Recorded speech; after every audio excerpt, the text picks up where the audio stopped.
Le lion et la souris.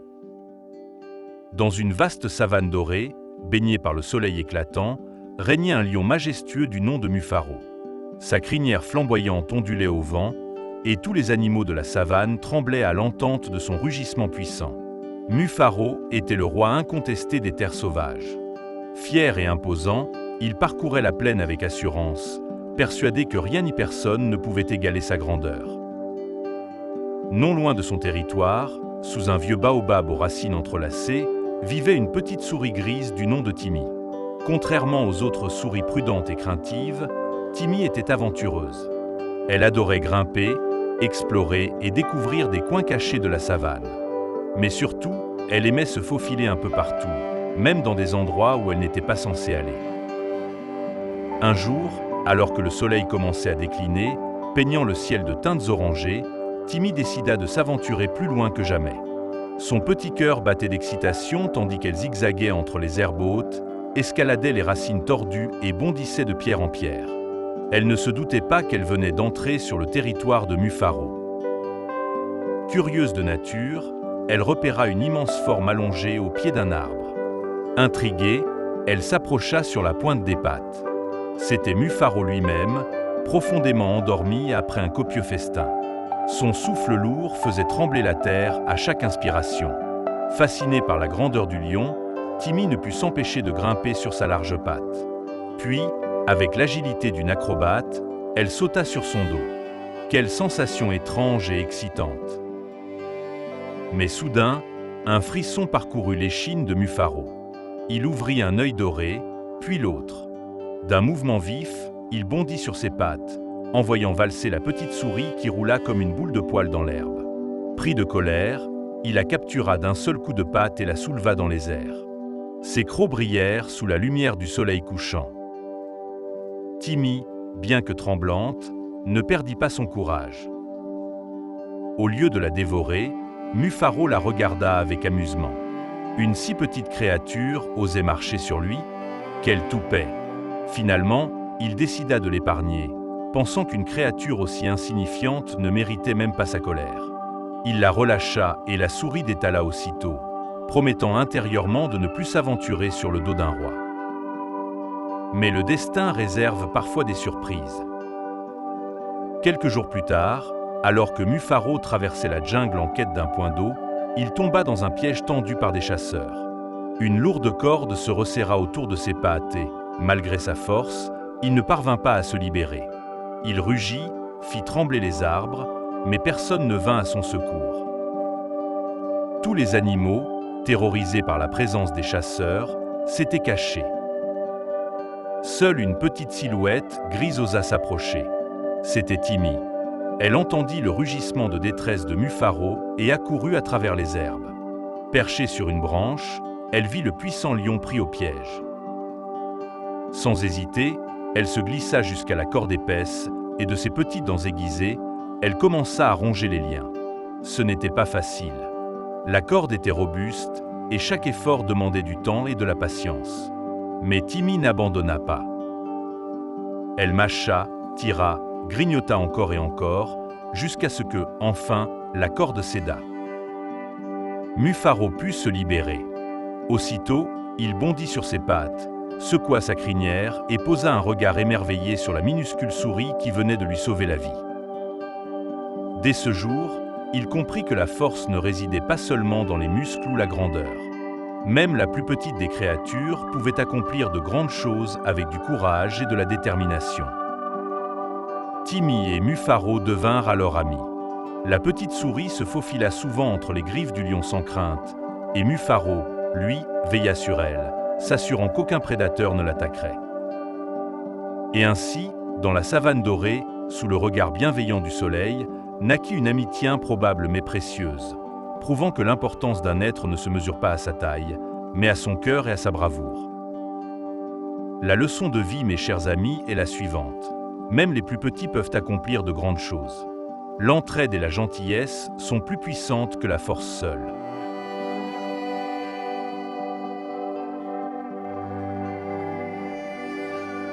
Zigo le singe farceur.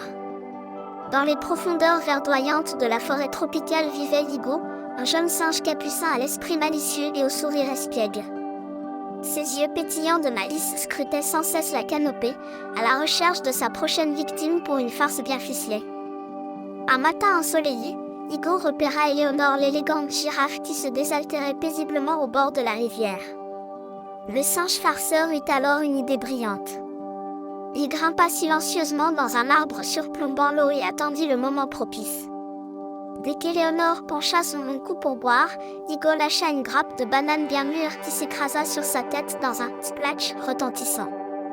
La pauvre girafe, le museau dégoulinant de pulpe jaune, poussa un cri de surprise tandis que Zigo se tordait de rire dans les branches. Enhardi par son succès, le petit singe enchaîna les plaisanteries. Il remplaça les noisettes de Noisette l'écureuil par des cailloux peints, provoquant la colère de son ami rongeur. Puis il tendit un fil invisible entre deux arbres, faisant trébucher Oscar le tapir qui se promenait tranquillement. Même le majestueux jaguar Léopold ne fut pas épargné, Digo lui lança des fruits pourris, maculant son pelage tacheté de taches violacées. Bientôt, la forêt entière bruissait de plaintes et de grognements.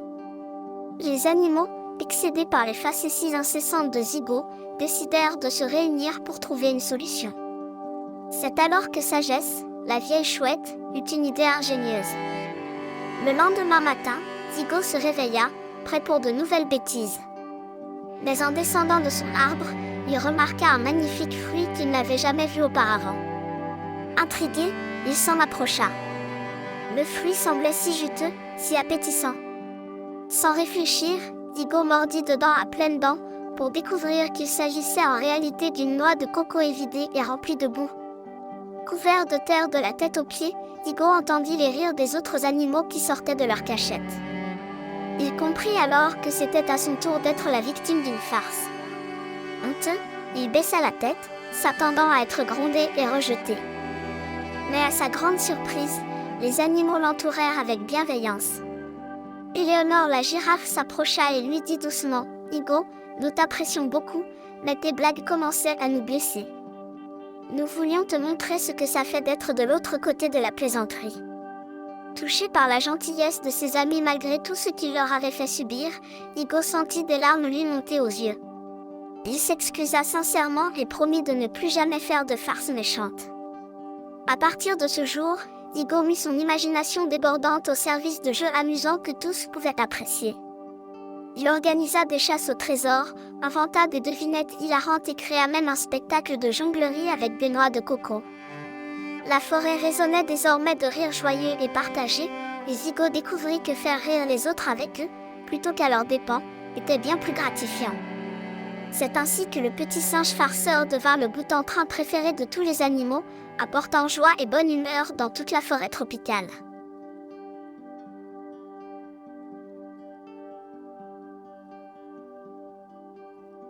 Naufragé courageux. Wilson avait toujours rêvé de voyage en mer.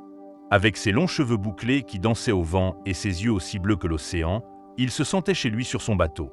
Il aimait écouter le clapotis des vagues contre la coque, sentir le sel sur sa peau et observer les dauphins qui sautaient joyeusement à ses côtés. Chaque matin, il scrutait l'horizon, curieux de ce que la mer lui réservait. Mais un jour, une tempête féroce se leva sans prévenir. Les vagues devinrent gigantesques, le vent souffla avec une force terrible et le ciel s'assombrit comme si la nuit était tombée en plein jour. Wilson tenta de contrôler son bateau, mais les flots déchaînés étaient plus puissants. Une vague immense s'écrasa contre le pont, envoyant Wilson à l'eau. Son bateau, son fidèle compagnon de voyage, disparut dans les profondeurs de l'océan. Lorsqu'il ouvrit les yeux, Wilson se trouvait allongé sur une plage de sable fin, trempé et épuisé. Le soleil brillait au-dessus de lui, et tout autour, il n'y avait que la mer et une jungle dense.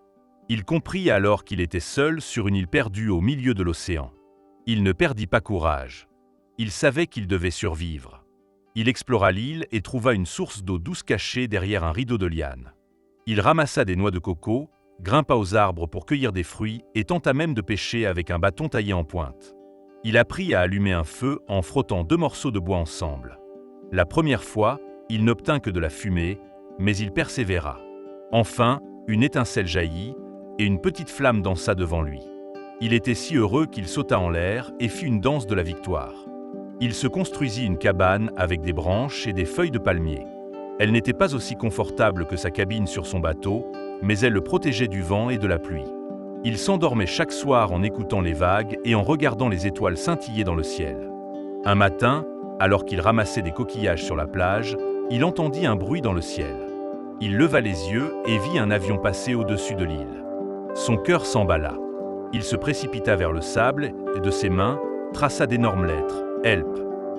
Il agitait les bras, sautait, criait, mais l'avion continua son chemin sans ralentir. Wilson sentit son espoir s'envoler avec lui. Il s'assit, triste, mais il savait qu'il devait continuer à essayer. Les jours passèrent. Wilson découvrit que l'île était pleine de surprises. Une famille de singes devint son ami. Il lui jetait des noix de coco lorsqu'il avait faim et en retour, il leur construisit une balançoire avec des lianes. Il vit aussi un caméléon qui changeait de couleur à chaque instant. Wilson s'amusait à le chercher en devinant où il pouvait être caché. Un matin, alors qu'il se baignait dans l'eau cristalline, il aperçut une ombre immense sous l'eau. Il crut d'abord à un requin, mais il se rendit compte que c'était une tortue géante. Wilson s'accrocha doucement à sa carapace et la tortue l'emmena faire une promenade sous-marine. Il découvrit un monde magique rempli de poissons multicolores, de coraux brillants et de mystérieux épaves englouties, mais il sortit vite de l'eau pour pouvoir respirer. Mais malgré ces aventures incroyables, Wilson voulait rentrer chez lui. Il surveillait chaque jour l'horizon, espérant voir un bateau. Un matin, alors qu'il marchait sur la plage, il aperçut un immense navire au loin. Son cœur battit à toute vitesse. Il savait qu'il devait attirer l'attention du capitaine. Il courut vers son feu de camp et y ajouta des branches sèches, des feuilles et tout ce qu'il pouvait trouver pour créer une grande fumée. Il souffla sur les flammes et bientôt, une colonne de fumée monta haut dans le ciel. Il espérait de tout son cœur que quelqu'un la verrait.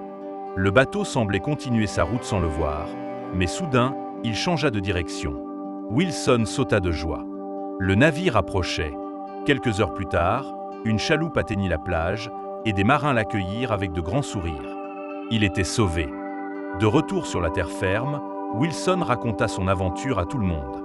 Il devint célèbre pour son incroyable survie et écrivit même un livre sur ses aventures. Mais ce qu'il retint le plus de cette expérience, c'était une précieuse leçon. Il ne faut jamais abandonner, même lorsque tout semble perdu. Avec de la patience, du courage et un brin d'ingéniosité, tout est possible. Et bien sûr, Wilson continua de voyager, mais cette fois, il prit toujours une radio et un radeau de secours avec lui. Après tout, un explorateur doit toujours être prêt à toute éventualité.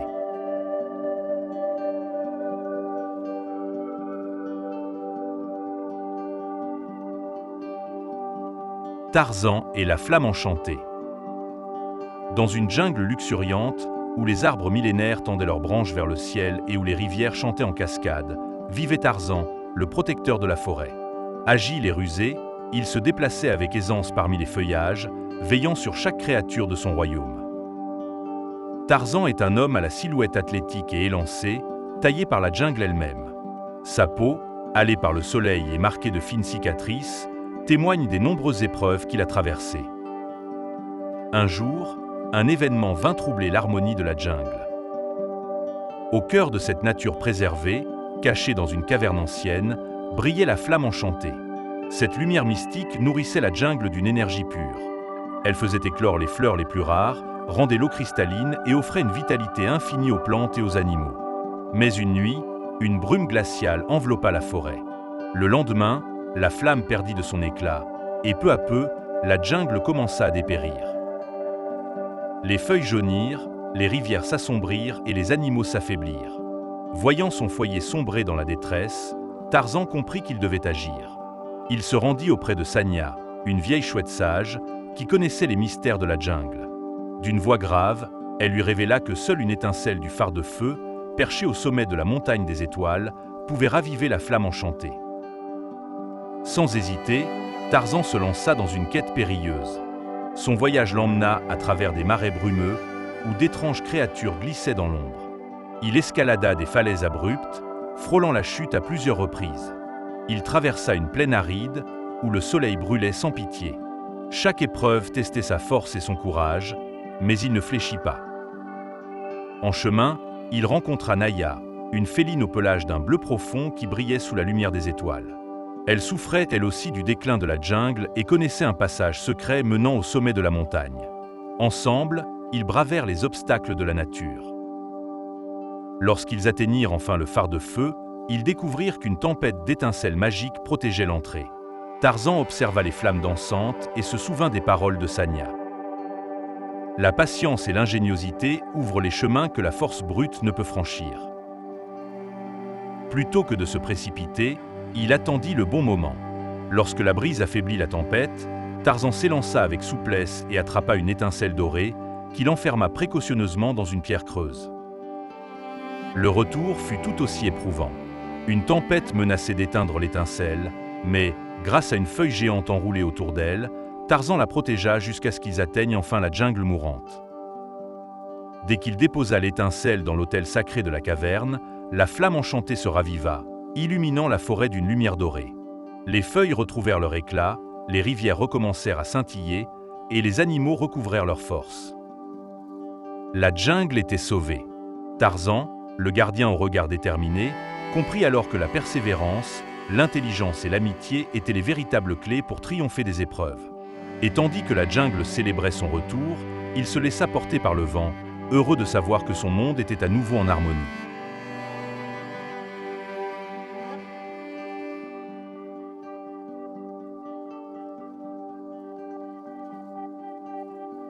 Comme les autres. Dans une petite gare oubliée par le temps, cachée au fond d'une forêt enchantée, se trouvait un train extraordinaire. Il ne ressemblait à aucun autre. Ses roues brillaient d'une lumière étrange et son sifflet résonnait comme une mélodie venue d'ailleurs. Ce train avait un secret que seuls les enfants curieux pouvaient découvrir. Il ne se contentait pas de voyager d'une ville à l'autre, il voyageait à travers le temps. Par une belle matinée ensoleillée, un groupe d'enfants aventureux découvrit la gare cachée. Ils étaient 5, Emma, Théo, Lucas, Jade et Noah. Intrigués par le train scintillant, ils montèrent à bord sans hésiter. Dès qu'ils s'installèrent, le train se mit à vibrer doucement, puis une voix mystérieuse annonça « Destination Versailles sous le règne du roi Soleil ». Un tourbillon de lumière les enveloppa et en un clin d'œil, ils se retrouvèrent au XVIIe siècle devant le majestueux château de Versailles. Tout était éblouissant, les dorures, les jardins interminables, les fontaines qui dansaient sous le soleil. Les enfants observèrent des dames en robes somptueuses et des messieurs en perruques poudrées. Ils admirèrent le faste des salons, les miroirs étincelants et le lustre imposant de la galerie des glaces. Emma faillit s'émerveiller trop bruyamment en voyant un banquet gigantesque rempli de mets incroyables. Mais soudain, un garde les repéra et les prit pour des espions. Les enfants coururent à travers les couloirs dorés, slalomant entre les courtisans, esquivant les valets et sautant par-dessus les marches en marbre.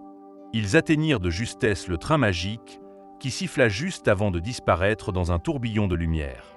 La même voix annonça « Prochaine destination, la Rome antique ». Quand ils ouvrirent les yeux, ils étaient au milieu d'une ville animée. Rome, avec ses immenses temples, ses marchands bruyants, ses statues majestueuses et ses toges virevoltantes. Ils virent le Colisée, où une foule en délire applaudissait un combat de gladiateurs. Ils furent émerveillés par la grandeur des aqueducs et la splendeur des forums.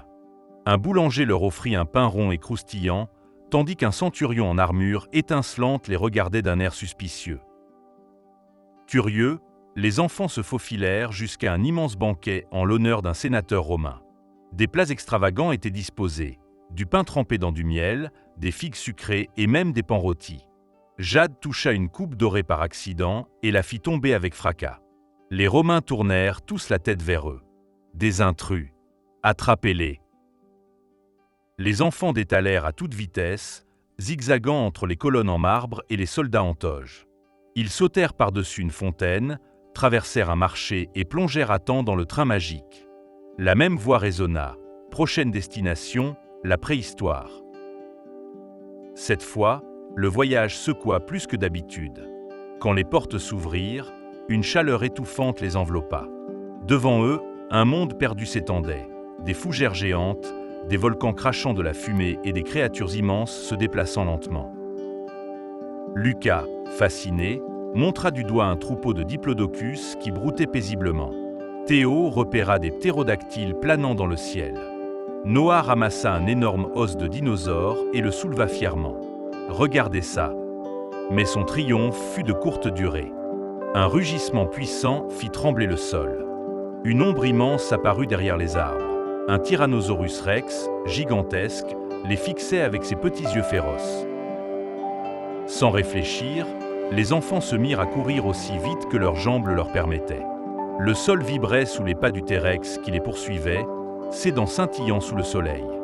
Ils traversèrent une rivière, escaladèrent une colline et plongèrent enfin dans le train juste au moment où le monstre allait refermer ses mâchoires sur eux.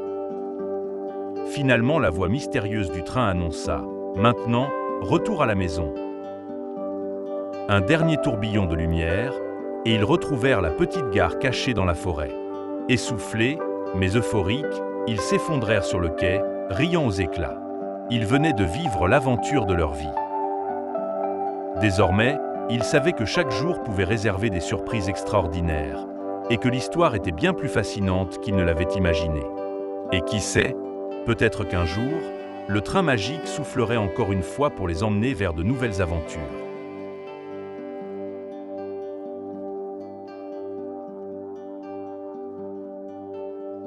À la rencontre de la tribu Maasai du Kenya. Il était une fois un homme nommé Armand, qui vivait dans une petite maison remplie de livres d'aventures et de cartes anciennes. Depuis son enfance, Armand rêvait de découvrir des contrées lointaines et de rencontrer des cultures fascinantes. Un jour, il décida qu'il était temps de transformer ses rêves en réalité.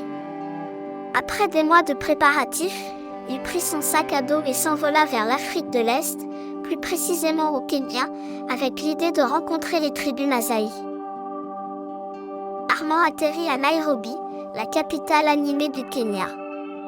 Les rues fourmillaient de vie, les marchands proposaient des fruits exotiques, des enfants jouaient en riant, et les bus colorés klaxonnaient à chaque coin de rue. Mais ce n'était pas la ville qui fascinait Armand.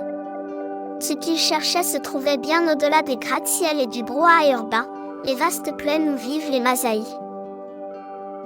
Il commença son voyage en prenant un long trajet en bus jusqu'à une région reculée proche de la frontière tanzanienne. Les routes devinrent de plus en plus poussiéreuses et étroites, et le paysage changea progressivement, passant de collines verdoyantes à des plaines infinies parsemées d'acacias.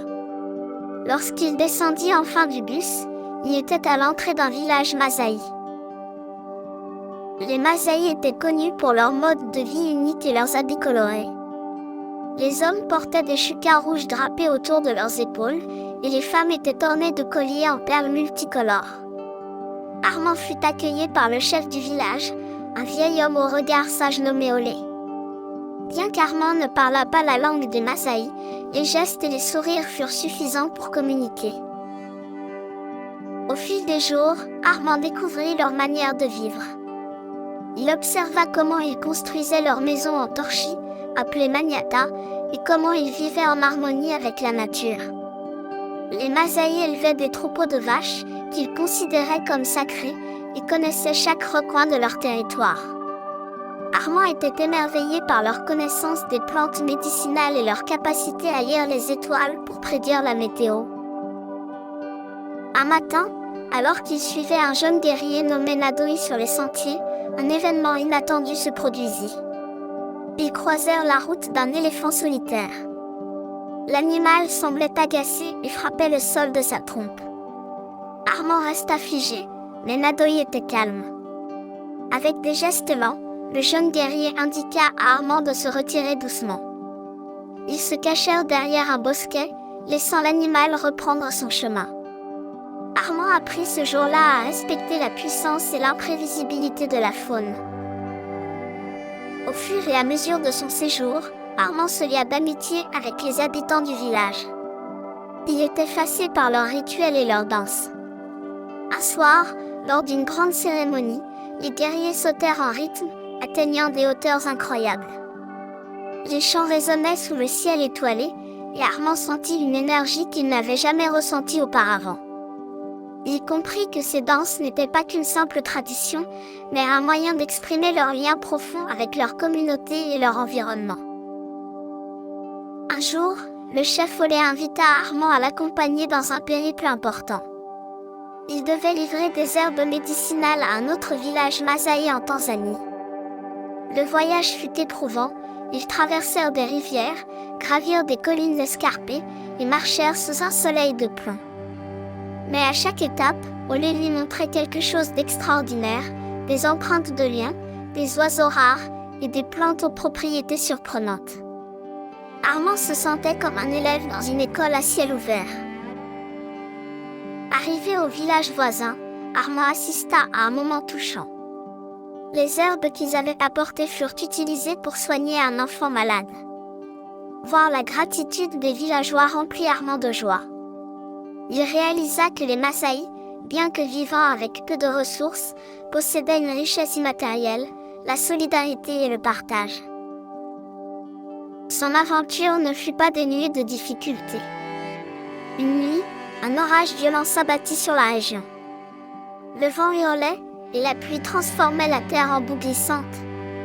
Les habitants du village s'organisèrent pour protéger leurs troupeaux et renforcer leurs maisons. Armand participa avec eux, apprenant l'importance de l'entraide face aux forces de la nature. Quand le soleil se leva enfin, il illumina un paysage transformé. Les Masaï se réunirent pour remercier la nature de sa générosité, malgré leur âge. Armand fut frappé par leur capacité à trouver de la beauté et de l'espoir, même dans l'adversité. Lorsque le moment vint pour Armand de quitter le village, il était ému. Les habitants l'avaient accueilli comme un des leurs, partageant avec lui leur savoir et leur mode de vie. Avant de partir, le chef Olé lui offrit un bracelet en perles colorées, symbole d'amitié et de respect.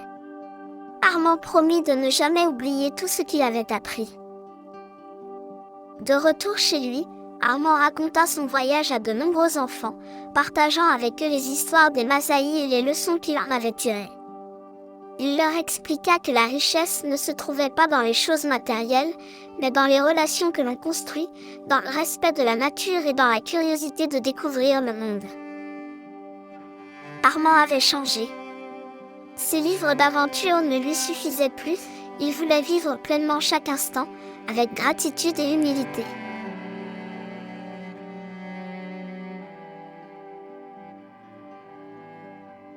La visite du Taj Mahal.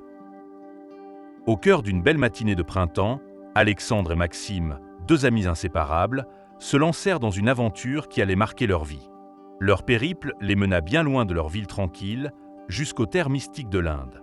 L'excitation emplissait l'air tandis qu'ils montaient à bord d'un train étincelant, traversant des paysages aux couleurs éclatantes et des villages animés. Leur curiosité débordante et leur soif de découverte les poussaient à explorer chaque recoin de ce pays fascinant. Au fil des heures, les paysages se métamorphosaient. De vastes étendues de rizières se succédaient à des marchés grouillants d'activités, où les étals débordaient de fruits exotiques et d'épices enivrantes. Les senteurs de curry, de gingembre et de cardamome s'entremêlaient pour former un parfum mystérieux qui flottait dans l'air, éveillant les sens d'Alexandre et Maxime. Ils observaient avec émerveillement les danses traditionnelles et les rituels colorés qui ponctuaient les rues bondées. Chaque sourire échangé avec les habitants leur rappelait que, malgré les différences apparentes, la joie et l'amitié étaient universelles. Le voyage fut parsemé de petites aventures inattendues. Un après-midi, alors qu'ils traversaient un village pittoresque, Alexandre et Maxime découvrirent une fête locale où les habitants se rassemblaient pour célébrer les moissons. Les enfants couraient pieds nus sur des chemins de terre, leur rire résonnant comme une douce mélodie dans l'air chaud. Les deux amis se laissèrent emporter par cette atmosphère de fête, s'arrêtant pour admirer des jeux traditionnels et des danses folkloriques qui semblaient raconter l'histoire millénaire de la région. Même sans comprendre toutes les paroles chantées dans une langue étrangère, ils ressentirent la magie de ce moment partagé, illustrant la richesse culturelle qui faisait la fierté de l'Inde. Poursuivant leur route, ils s'arrêtèrent devant d'immenses temples ornés de sculptures détaillées et de fresques éclatantes, véritables œuvres d'art qui racontaient des légendes anciennes. Chaque temple était un livre ouvert sur une époque révolue, et Alexandre, attentif, et Maxime, rêveur, prenaient le temps d'observer la minutie du travail artisanal, s'imaginant les histoires qui se cachaient derrière chaque visage sculpté dans la pierre.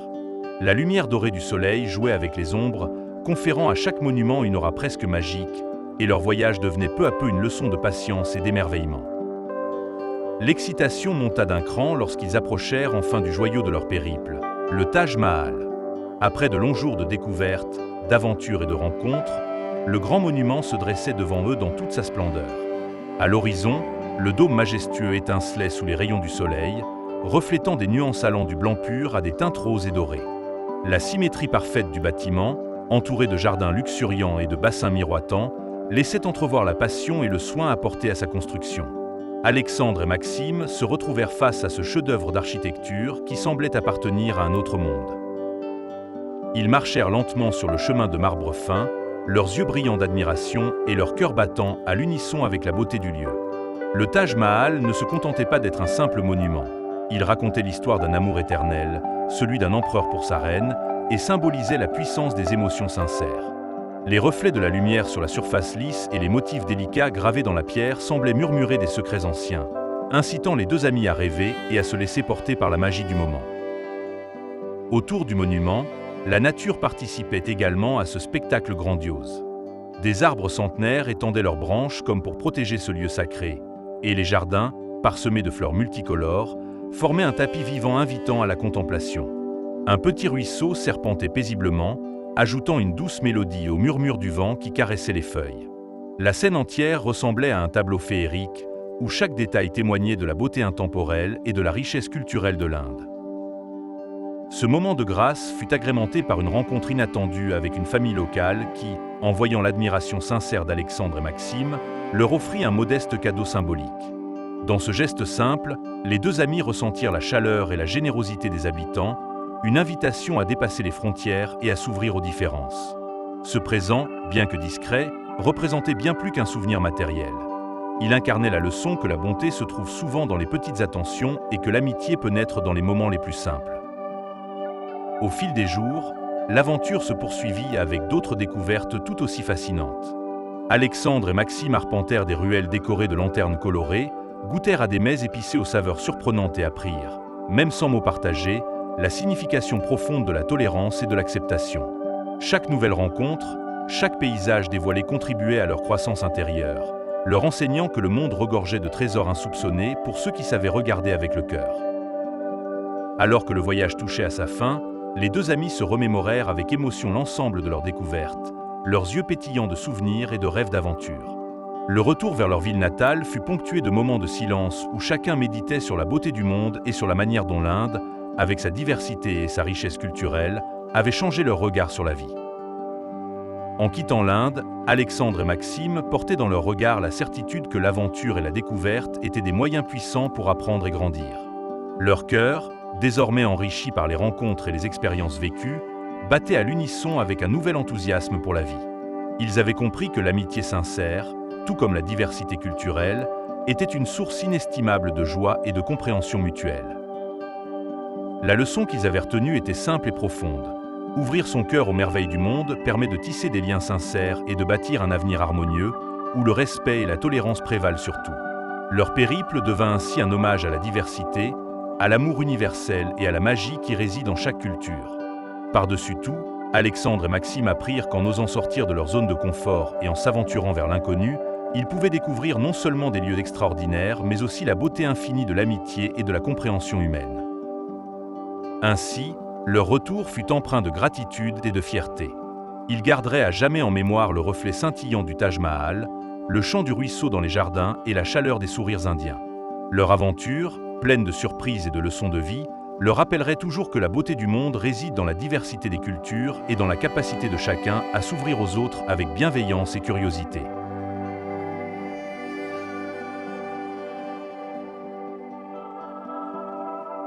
Le sablier inverseur du temps.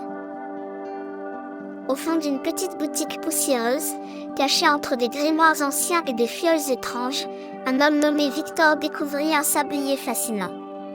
Ses parois de verre étaient ornées de gravures mystérieuses, et le sable à l'intérieur brillait d'une lueur dorée. Intrigué, il le prit dans ses mains et sentit une étrange énergie parcourir son corps. En le retournant, un petit parchemin glissa d'une fente cachée sur le côté. Curieux, Victor déplia le papier fragile et y lut une phrase en lettres anciennes. Sans le savoir, Il venait de réveiller un pouvoir extraordinaire. Lorsqu'il prononçait cette phrase magique, le sablier inversait le temps pendant 15 minutes. Les possibilités étaient infinies. Victor se frotta les mains et eut une idée malicieuse.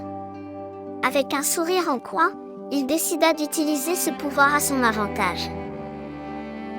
Au départ, il testait le sablier avec amusement.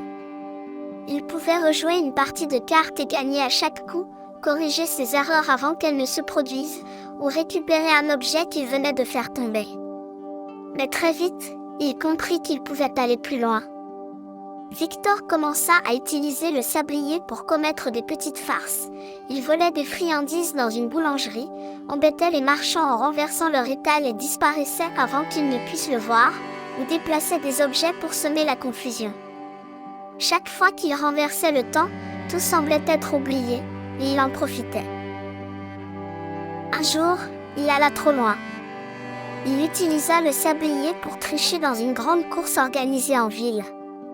En connaissant d'avance le parcours et les erreurs des autres coureurs, il put s'assurer la victoire sans le moindre effort.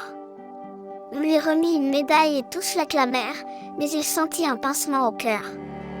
Il n'avait pas mérité cette victoire. Plus tard, il observa un enfant pleurer parce qu'il avait perdu à cause de lui.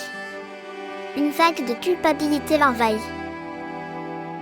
Cette nuit-là, Victor réfléchit. Il avait détourné un objet magique à des fins égoïstes, et cela l'avait rendu malheureux. Le lendemain, il décida de se racheter. D'abord, il alla voir l'enfant qu'il avait dépossédé de sa victoire et lui remit la médaille en expliquant qu'il ne l'avait pas méritée. Ensuite, il retourna voir les marchands qu'il avait embêtés et leur rendit service en les aidant à remettre leurs étals en ordre. Enfin, il alla voir la boulangère et lui acheta des friandises au lieu de les dérober. Mais il savait qu'il devait faire plus. Il prit une grande décision, il n'utiliserait plus jamais le sablier pour son propre intérêt. Il comprit que chaque action a des conséquences et que manipuler le temps pour éviter ses erreurs était une solution facile mais injuste. Le véritable courage, c'était d'apprendre de ses erreurs et d'agir avec honnêteté. Un matin, Victor retourna dans la petite boutique poussiéreuse. Il posa le sablier sur le comptoir et le vendeur lui adressa un regard entendu. « Tu as appris ta leçon », semblait dire ses yeux. Victor hocha la tête, sans un mot, quitta la boutique, plus léger, plus heureux. Désormais, il vivait pleinement chaque moment, sans chercher à changer le passé. Il découvrit que les erreurs faisaient partie de la vie et qu'elles aidaient à grandir. Et ainsi, il devint une meilleure personne, enseignant aux autres que le véritable pouvoir ne résidait pas dans la magie, mais dans la bonté et l'honnêteté.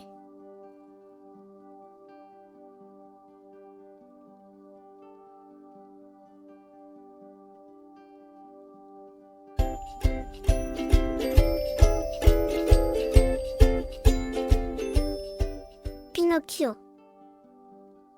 Il était une fois un vieux menuisier nommé Geppetto, qui vivait seul dans une petite maison en bois au bord d'une forêt enchantée.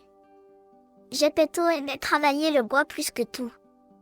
Il passait ses journées à sculpter des figurines et des jouets, mais ce qu'il désirait le plus au monde, c'était un enfant avec qui partager sa vie. Un jour, en ramassant du bois dans la forêt, il trouva une bûche particulièrement belle, presque magique. Inspiré, il décida d'en faire une marionnette. Il travailla toute la nuit, sculptant avec soin chaque détail. Il créa un visage rieur, de grandes oreilles drôles et des bras qui semblaient prêts à danser. Quand il termina, il soupira et murmura « Si seulement tu pouvais être vivant, je ne serais plus seul. » Ce qu'il ne savait pas, c'était que la forêt enchantée avait écouté son souhait. Cette nuit-là, alors que la lune brillait de mille feux, une étoile filante traversa le ciel et une petite étincelle de magie entra dans l'atelier. Lorsque Geppetto se réveilla le lendemain matin, la marionnette cligna des yeux et bougea. « Bonjour, papa » dit-elle joyeusement. Geppetto était émerveillé. Il appela sa création Pinocchio et décida qu'il allait lui apprendre tout ce qu'il savait. Mais Pinocchio, bien qu'adorable, était aussi très curieux et un peu maladroit. Sa première journée en tant que vrai garçon de bois fut remplie de découvertes. Pinocchio aimait explorer, et il ne tarda pas à quitter la maison pour voir le monde. À peine avait-il franchi la porte qu'il rencontra un chat et un renard qui avaient l'air très malins. Ils se présentèrent comme des guides de la forêt et promirent de lui montrer des endroits merveilleux. Naïf et excitable, Pinocchio les suivit sans poser de questions. Le trio arriva bientôt dans une clairière où le chat et le renard expliquèrent à Pinocchio qu'il pouvait planter des pièces d'or dans le sol pour faire pousser un arbre à pièces. Imagine, un arbre plein d'argent. Tu seras riche et tu pourras acheter tout ce que tu veux, dit le renard avec un clin d'œil. Pinocchio, émerveillé par cette idée, donna toutes les pièces que Geppetto lui avait confiées pour acheter un sac de farine. Mais bien sûr, c'était une ruse. Le chat et le renard s'enfuirent avec l'argent, laissant Pinocchio seul et confus. Triste et affamé, Pinocchio erra dans la forêt jusqu'à ce qu'il trouve une petite maison faite de bonbons et de biscuits. Une vieille dame gentille lui ouvrit la porte et lui offrit un repas. Pendant qu'il mangeait, elle lui dit « Tu es un garçon très spécial, Pinocchio. Mais tu dois apprendre à écouter ton cœur et à ne pas faire confiance à tout le monde. » Reconnaissant, Pinocchio promit d'être plus prudent. Mais sa curiosité le poussait toujours à explorer plus loin. Il découvrit une foire ambulante où des marionnettes dansaient et chantaient. Le directeur de la foire, un homme à l'allure effrayante nommé Stromboli, remarqua Pinocchio et le convainquit de rejoindre son spectacle. « Tu seras une star. Les gens paieront une fortune pour te voir. » Pinocchio fut d'abord enchanté par l'attention qu'il recevait.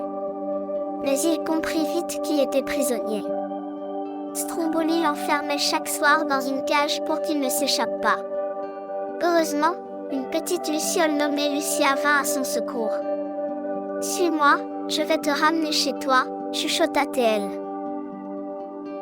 Avec l'aide de Lucia, Pinocchio réussit à s'échapper. Mais ses aventures étaient loin d'être terminées.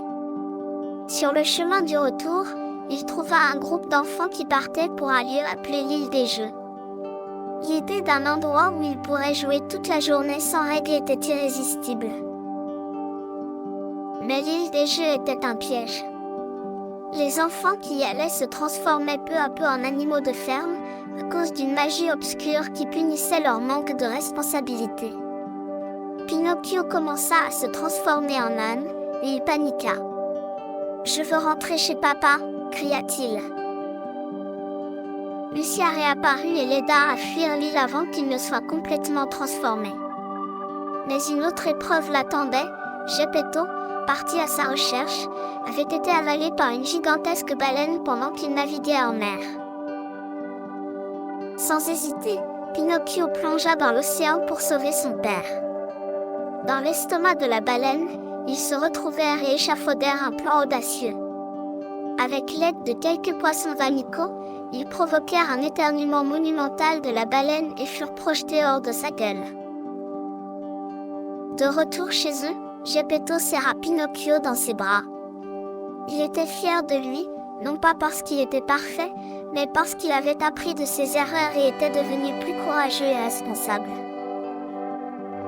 Cette nuit-là, la même étoile magique qui avait donné vie à Pinocchio apparut de nouveau. Elle transforma le garçon de bois en un vrai petit garçon, en chair et en os. Pinocchio n'était plus simplement une création, il était devenu un enfant réel avec un grand cœur. La leçon de cette histoire ? La vérité, le courage et l'amour sont les plus grandes forces qui soient. Et même si l'on fait des erreurs, chaque pas peut être une occasion de grandir et de devenir une meilleure personne.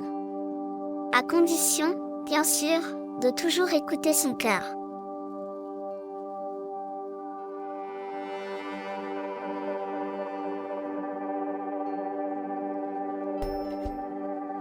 Le loup et le renard.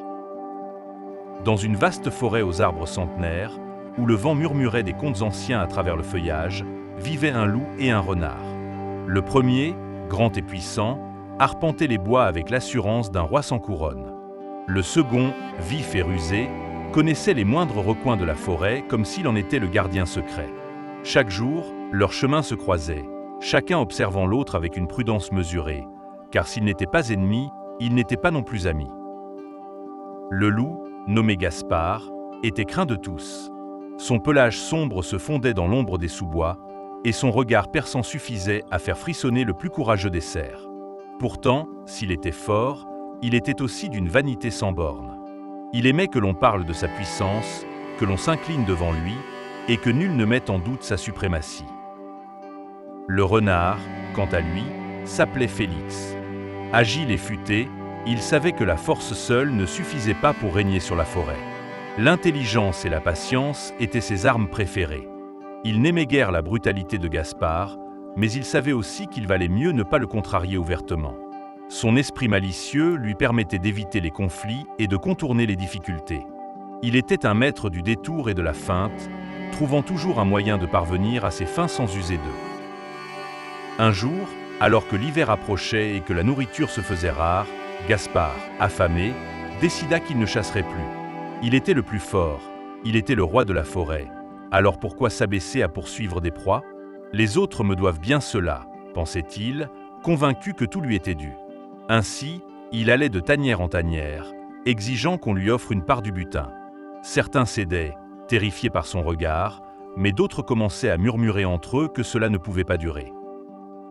Félix, observant cette nouvelle attitude, comprit que cela finirait mal. Un loup affamé et paresseux était un danger pour tous. Aussi, il eut une idée.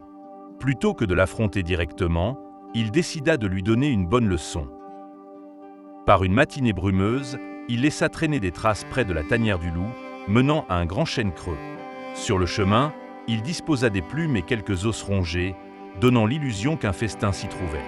Gaspard, sentant l'odeur alléchante, suivit la piste. Lorsqu'il atteignit le chêne, il plongea sa tête dans l'ouverture, puis tout son corps, mais au lieu de trouver un repas, il n'a rien trouvé. Pire que ça, en essayant de sortir de l'autre côté, il se retrouva coincé. Les animaux de la forêt, alertés par ces hurlements furieux, accoururent. Ils rirent de voir le grand loup, autrefois si fier, pris au piège comme un simple lapin. Les plus audacieux osèrent même commenter son arrogance et sa paresse. Gaspard rugit de colère, mais il était impuissant. Il dut attendre que Félix, malgré son sourire moqueur, accepte de l'aider à se libérer. Cet épisode lui apprit une leçon. Il comprit que la force seule ne suffisait pas, que la sagesse et l'entraide étaient tout aussi précieuses. Il comprit aussi que ceux qu'il considérait comme inférieurs avaient eux aussi une intelligence qui valait bien sa puissance. Dès lors, il se montra plus humble, apprit à partager et à chasser avec les autres. Il n'était plus un tyran, mais un allié, et la forêt retrouva son harmonie. Et c'est ainsi que la forêt retrouva son équilibre, où force et intelligence coexistaient en harmonie, pour le bonheur de tous.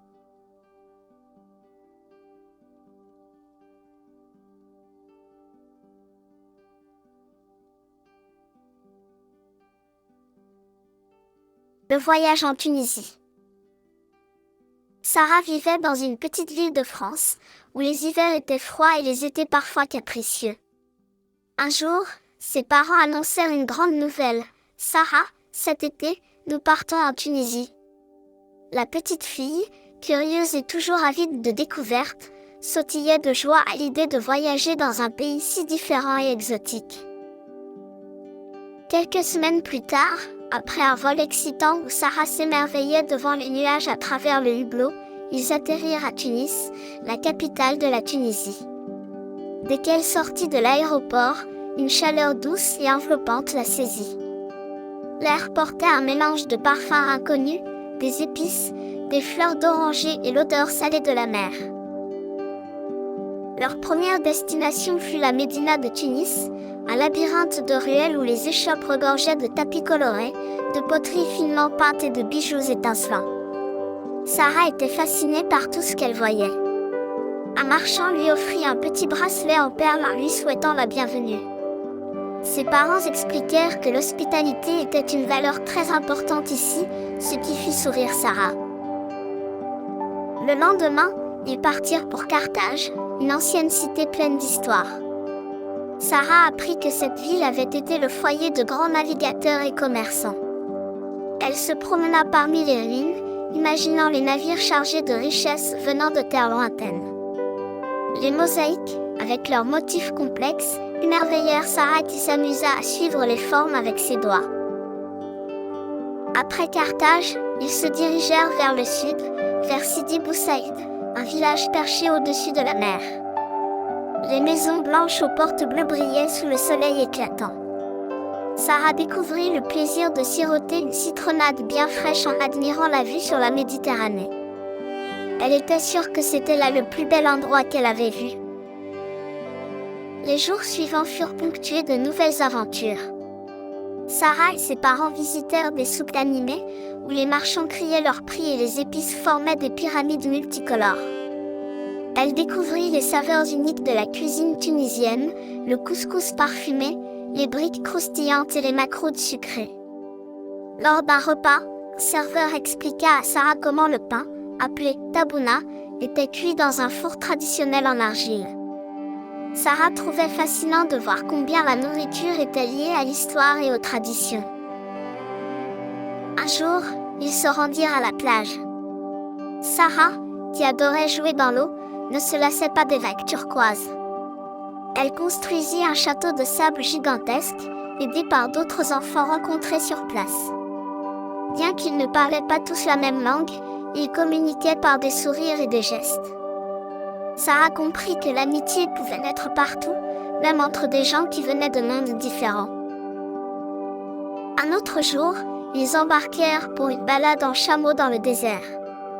Sarah était un peu intimidée au départ, mais une fois perchée sur le dos du chameau, elle éclata de rire. Le sable doré s'étendait à perte de vue, et le ciel, d'un bleu pur, semblait infini. Ce soir-là, ils campèrent sous les étoiles. Sarah n'avait jamais vu un ciel aussi étincelant.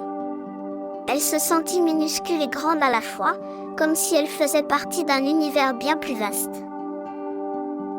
Lors de leur dernier jour en Tunisie, ils visitèrent un village berbère perché dans les montagnes. Les habitants les accueillirent avec des sourires chaleureux et du pain tout juste sorti du four. Une vieille femme montra à Sarah comment tisser un petit tapis. La fillette était fascinée par la patience et le soin qu'il fallait pour créer ces motifs colorés.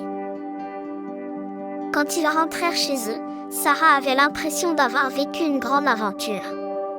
En classe, elle raconta à ses amis ses souvenirs, les saveurs épicées, les paysages magnifiques et la gentillesse des gens qu'elle avait rencontrés. Elle avait appris une leçon importante. Chaque pays, chaque culture avait sa beauté et ses richesses à partager. Sarah comprit que les voyages étaient une façon de grandir et de devenir plus ouverte aux autres. Elle gardait précieusement son petit bracelet en perles, comme un symbole de tout ce qu'elle avait découvert. Cette aventure en Tunisie avait laissé en elle une envie irrésistible de continuer à explorer le monde et ses merveilles.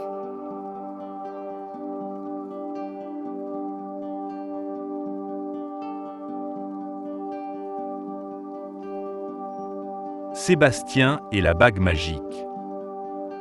Sébastien était un garçon curieux et plein d'imagination. Il adorait explorer les moindres recoins de son village et surtout la forêt qui bordait les collines. Un après-midi, alors qu'il s'aventurait plus loin que d'habitude, il découvrit une vieille cabane abandonnée, cachée sous un épais manteau de lierre. Intrigué, il poussa la porte grinçante et entra. L'intérieur était poussiéreux, rempli de toiles d'araignée et de vieux meubles recouverts de mousse. Sur une petite table bancale, quelque chose brillait faiblement sous la lumière filtrante.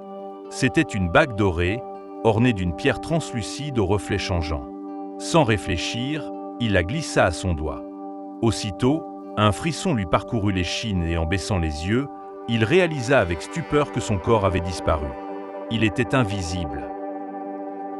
Tout excité par cette découverte, il s'amusa à faire des cabrioles dans la pièce, ricanant en voyant ses propres empreintes se dessiner sur la poussière du sol sans que son corps ne soit visible.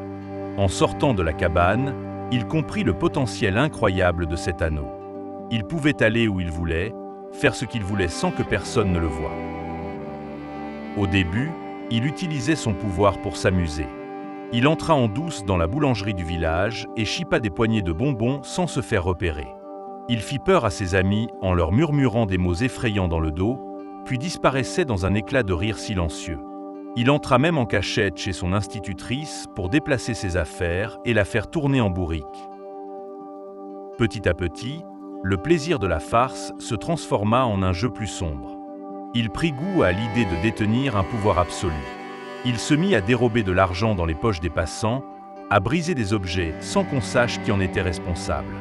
Il aimait voir les adultes se répandre en accusations, cherchant un coupable inexistant. Une nuit, il alla même jusqu'à libérer les animaux de la ferme voisine, semant la pagaille dans le village. Mais peu à peu, quelque chose changea en lui. Chaque fois qu'il enfilait la bague, il ressentait une étrange sensation de froid glacial, comme si une ombre s'installait dans son cœur. Il n'éprouvait plus autant de plaisir à ses actions. Il dormait mal, réveillé par des cauchemars où des yeux invisibles l'observaient dans le noir. Il commençait à entendre une petite voix dans sa tête, une voix sinistre qui chuchotait « Tu m'appartiens maintenant ». Un soir, alors qu'il était invisible, il vit son reflet dans une vitre. Il n'était plus un enfant espiègle et insouciant, mais une silhouette floue, une ombre menaçante. La réalisation le frappa comme un coup de tonnerre. Il était en train de perdre son humanité. Il n'était plus Sébastien, il était juste un fantôme errant, prisonnier d'un pouvoir qui le dévorait. Pris de panique, il essaya de retirer la bague, mais celle-ci semblait collée à son doigt. Il se sentit pris au piège. Avait-il fait un pacte avec une force obscure ? Il repensa à tout ce qu'il avait fait, au mal qu'il avait causé, aux pleurs qu'il avait provoqués. Il voulait tout réparer, retrouver son innocence. Déterminé, il se mit à rendre ce qu'il avait pris en secret, à aider ceux qu'il avait blessés. Il remit l'argent volé devant les portes, rangea les affaires déplacées et même remit un panier de bonbons à la boulangerie. Mais la bague était toujours là, collée à lui. Il comprit alors qu'il devait s'en débarrasser pour de bon. Il se souvint d'un vieux puits lointain, au fin fond de la forêt, dont on disait qu'il était sans fond. Il y courut, le cœur battant, chaque pas était plus léger, comme si son fardeau diminuait. Arrivé devant le puits, il ferma les yeux, respira un grand coup et arracha la bague avec toute sa volonté. Dans un dernier éclat d'énergie, il la jeta dans le vide. Un silence lourd tomba autour de lui. Il sentit une chaleur bienfaisante l'envahir. La bague était partie, avec elle l'ombre qui l'avait hanté. Pour la première fois depuis longtemps, il se sentit libre. Désormais, Sébastien n'oublia jamais la leçon qu'il avait apprise. Avoir du pouvoir sans conscience peut conduire à la solitude et au regret. Il choisit de vivre en respectant les autres, en utilisant son intelligence et sa curiosité pour faire le bien. Et lorsqu'il repassait près du vieux puits, il n'était pas triste. Il savait que la vraie magie, c'était celle du cœur, celle qui apporte la joie et non l'ombre. Ainsi, il grandit heureux, entouré de ses amis, et ne chercha plus jamais à devenir invisible. Coucou les enfants, je m'appelle Héloïse. Bienvenue sur Histoire pour enfants, l'endroit où chaque histoire devient une aventure magique. Des contes intemporels, des récits fantastiques et des histoires pleines de leçons de vie attendent vos petits explorateurs. Abonnez-vous dès aujourd'hui et embarquez avec nous dans un monde de rêve et d'imagination. Merci beaucoup.